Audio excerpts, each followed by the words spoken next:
तेलंगाना रियासत की तश्कील के बाद चीफ मिनिस्टर केसीआर ने रियासत की तंजीम ने 9 पर अपोजिशन की जानिब से किए गए तबसरों को अपनी शदीद तनकीद का निशाना बनाया।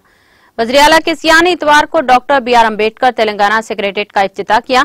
बादअज़ा मुनाक़िदा तकरीब से खिताब करते हुए वज़ीर आला के चंद्रशेखर राव ने कहा कि तश्कील तेलंगाना से कबल अपोजिशन की जानिब से नामुनासिब तबसरे किए गए।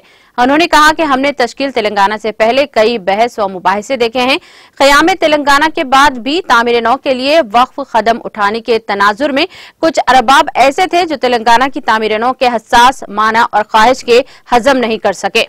इनमें से कुछ दीवाने ऐसे भी थे जिन्हें तेलंगाना रियासत की तंजीम नौ क्या है, क्या मौजूदा तेलंगाना को मुनहदम करके दोबारा तामीर किया जाएगा, इस किस्म के शकूक व शबीहात का इंतजार किया। उन्होंने कहा कि मुझे ये ऐलान करते हुए फख्र हो रहा है कि मेरी रियासत तेलंगाना आज किसी भी चीज की परवाह किए बगैर आसमान की बुलंदी पर पहुंच गई है।